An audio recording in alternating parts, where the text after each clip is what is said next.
নমস্কার। দেখুন, আজ আমি পাটিসাপটা পিঠা তৈরি করছি। সামনেই পৌষ সংক্রান্তি। এই শীতে বা সংক্রান্তিতে প্রতি বাড়িতেই পিঠা তৈরি হয়, আমিও করছি। বাঙালিদের অতি প্রিয় পাটিসাপটা পিঠে। এই পিঠে হলে আর অন্য কোনো কিছু খাওয়ার ইচ্ছে আসে না।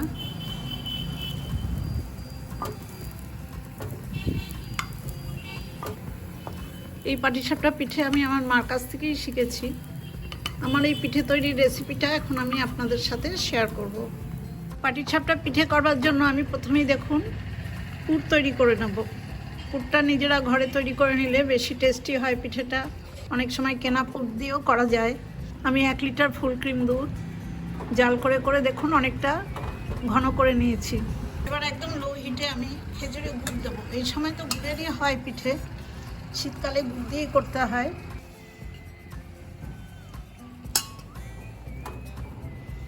খেজুরের গুড় দুধে দেওয়ার সময় ফ্লেমটা সবসময় লো করে দিতে হয়। মিডিয়াম টু হাই ফ্লেমে আমি দুধটা আবার বেশ কিছুক্ষণ ফুটিয়ে নিলাম। একটা ছোট সাইজের নারকেল আর 200 গ্রাম খোয়া একসাথে গ্রেট করে নিয়েছি। মিক্সিতে এই পেস্টটা আমি দুধের মধ্যে দিয়ে দিলাম।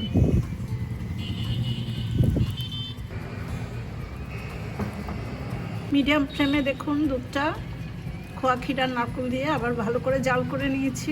ফ্লেমটা একটু কমিয়ে দিলাম। 100 গ্রাম গোবিন্দভোগ চাল মিক্সিতে আমি জল দিয়ে খুব ভালো করে বেটে নিয়েছি। এই চালের গোলাটা আমি অল্প অল্প করে এই ক্ষীরটার মধ্যে দেব। এই চালের গোলাটা দেওয়ার সময় অনবরত নাড়তে হবে, না হলে এক জায়গায় জমে যাবে।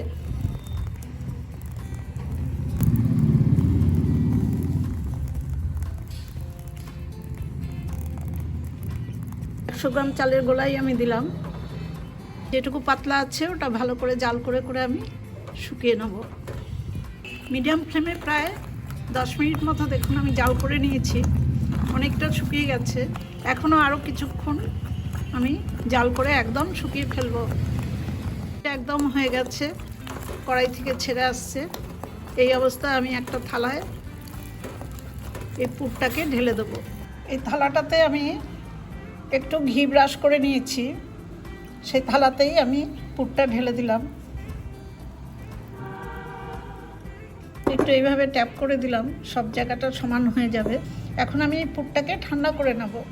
পুরটা ঠান্ডা করতে দিয়ে এবার আমি একটা বড় পাত্র নিয়ে নিয়েছি। এই পাত্রে আমি পিঠের ব্যাটার বা গোলা তৈরি করব। এই জন্য 1 বাটি চালের গুঁড়ো নিলাম, আতপ চালের গুঁড়ো বাজারের কেনা। 1 বাটি ময়দা নিলাম।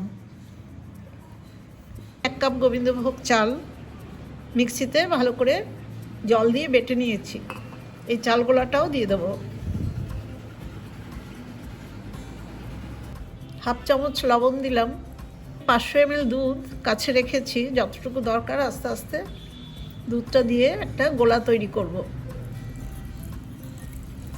ময়দা এবং চালের গুঁড়োর সাথে একটু চাল যদি পেস্ট করে দেওয়া যায়, তাহলে ব্যাটারটা বা পিঠের যেই বাইরের কোটিংটা তৈরি হয় সেটা কিন্তু খেতে খুব ভালো হয়।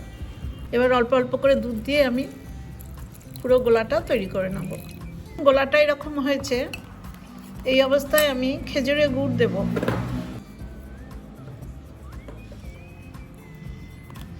এই গুড়টা আস্তে আস্তে এর মধ্যে গলিয়ে দেব ভালো করে। আমি একটু হাত দিয়েই করছি।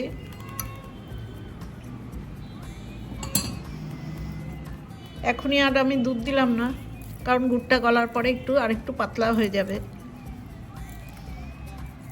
পিঠের গোলাটা আমার তৈরি করা হয়ে গেছে।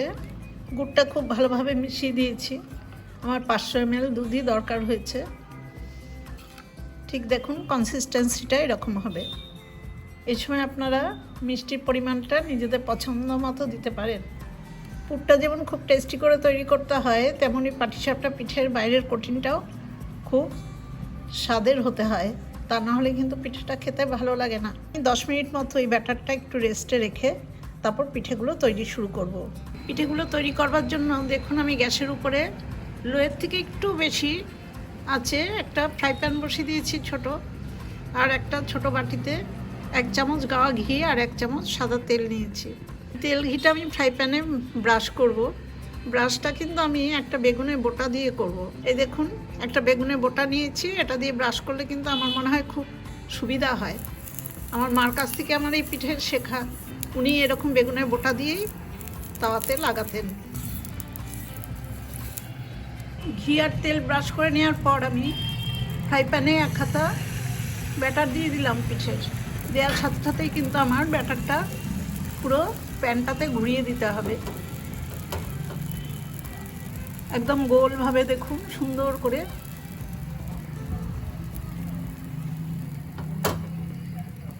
ব্যাটারটা পুরো ঘুরিয়ে দিলাম। এবার এক ধারে দেখুন আমার তৈরি করে রাখা পুর বা ক্ষীরটা দিয়ে দেবো। এবার পুরের দিক থেকেই আমি পিঠেটা ঘুরিয়ে নেব। এই পিঠে মোটামুটি সবাই করতে পারেন, তবু আমি আমার মতো করে দেখাচ্ছি। দেখুন আমার প্রথম পিঠেটা হয়ে গেছে। এই পিঠেটা এখন আমি তুলে নেব। আরও একটা তৈরি করে দেখাচ্ছি। ঘি আর তেলটা ব্রাশ করে নিলাম। গ্যাসের ফ্লেমটা কিন্তু একদম লোয়ের থেকে একটু সামান্য বেশি থাকবে। এক হাতা ব্যাটার দিয়ে দিলাম। দেওয়ার সাথে সাথেই প্যানের মধ্যে ব্যাটারটা খুব ভালো করে গোল করে ঘুরিয়ে নেব।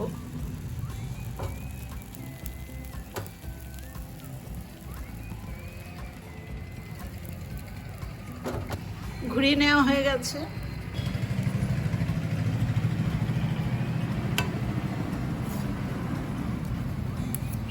এবার এই ধারে আমি পিঠের পুরটা দিয়ে দিলাম। পুরটা দিয়েই আমি পুরের দিক থেকে আস্তে আস্তে করে ঘুরিয়ে ঘুরিয়ে গোল করে পিঠেটা তৈরি করে নেব।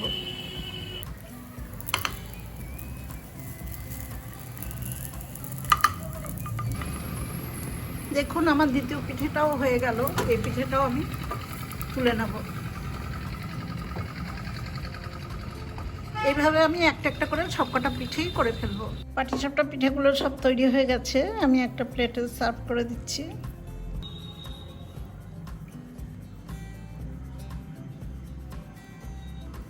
এরকম সুস্বাদু পাটিসাপটা সবাই খুব পছন্দ করবে। ছোট বড় কেউ কিন্তু কম খাবে না।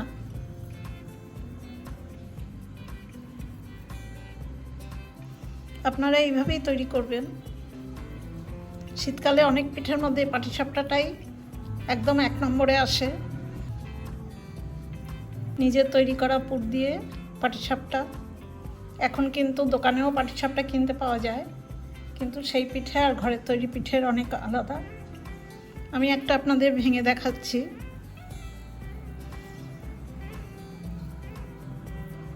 দেখুন পিঠেটা ভেতরে পুর। এরকম গুড় দিয়ে পাটিসাপটা এই সময় আপনারাও একবার করে খেয়ে দেখুন।